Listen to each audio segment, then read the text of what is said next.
Blood moon at Camp Crystal Lake.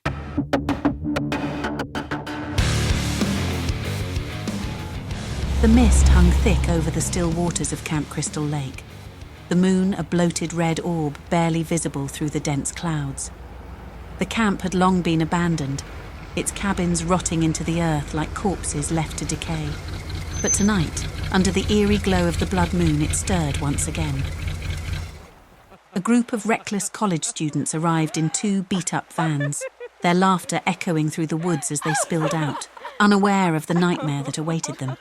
Their plan was simple: get drunk, tell ghost stories, and see who could survive a night at the infamous camp. "Crystal Lake, man," Dan said, cracking open a beer. "The place where Jason Voorhees hacked up those campers. It's all bullshit, though. Dude's been dead for decades."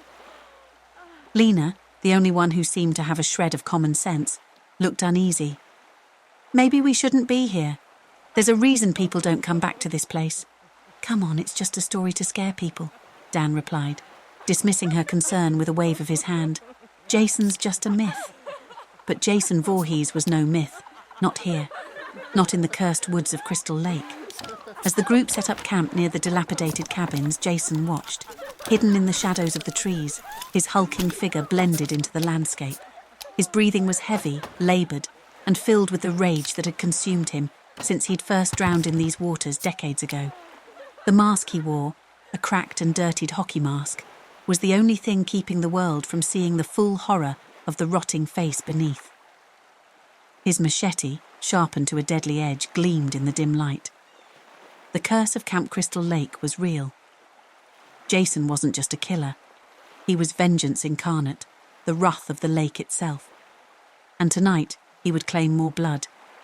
The first kill was quick. Chloe had wandered off from the group, her flashlight beam flickering in the fog as she headed toward the lake to relieve herself. She thought she heard something in the woods, branches snapping, heavy footsteps, but laughed it off nervously. "Get a grip, Chloe, it's just your mind playing tricks." She never saw him coming. Jason stepped out from the shadows, a mountain of silent death. His machete swung with brutal efficiency, cleaving through her neck in one clean motion. Her head hit the ground before her body even realized it had been decapitated. Blood sprayed across the trees, glistening like oil in the moonlight. Her body collapsed into a heap, twitching for a moment before it lay still. Jason stood over her, breathing hard through his mask, before dragging her lifeless form into the lake.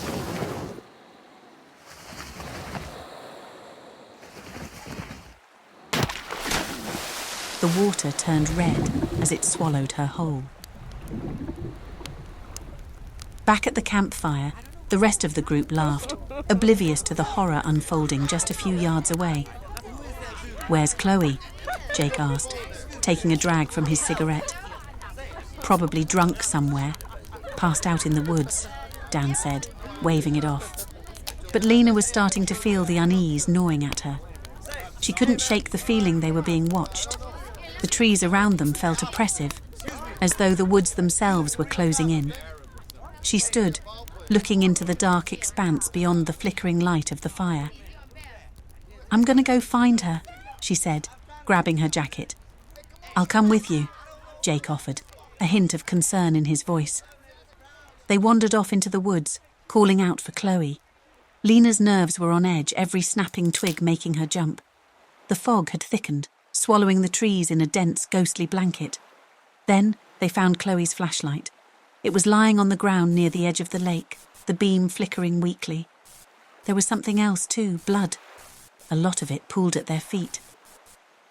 "Jake," Lena whispered, backing away. Before Jake could respond, Jason struck. He moved with inhuman speed, emerging from the darkness like a nightmare. The machete came down, splitting Jake's skull with a sickening crunch. His body dropped instantly, his hands twitching as blood poured from the gaping wound. Lena screamed, turning to run, but Jason's hand shot out, grabbing her by the hair. He dragged her back effortlessly, lifting her off the ground like she weighed nothing.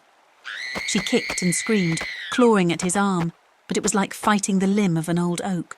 Jason hurled her into a nearby tree with bone-cracking force. Her body slammed into it, ribs snapping as the air was knocked from her lungs. She collapsed, gasping and broken, watching helplessly as Jason loomed over her, machete raised. "Please," she whispered. The machete came down. Back at the campsite, Dan, unaware of what had just happened to his friends, was passed out drunk, snoring loudly next to the dying fire. A loud rustling noise woke him. Groggily, he sat up, blinking into the darkness. "Jake?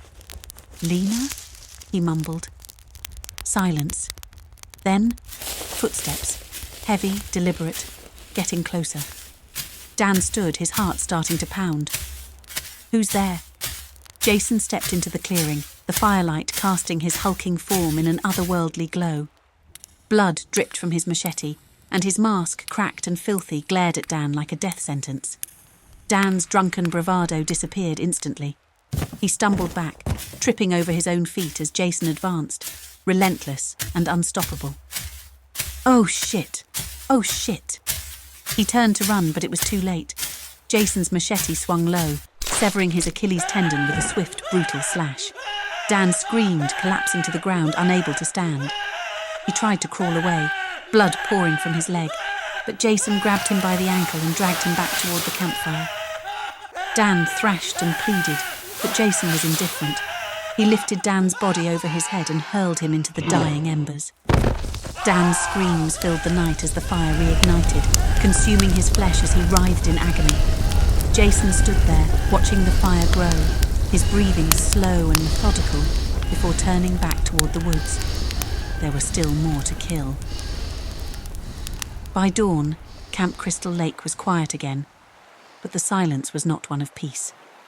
The bodies of the campers lay scattered across the grounds, some butchered, others missing entirely, their fates sealed beneath the dark waters of the lake. Jason stood at the edge of the lake, his machete now stained with the blood of the foolish intruders. He stared into the fog, his mind a void of rage and hatred, his soul tethered forever to this cursed place. The blood moon had passed, but Jason Voorhees remained, the eternal guardian of Camp Crystal Lake, waiting for the next trespassers to awaken his fury once again.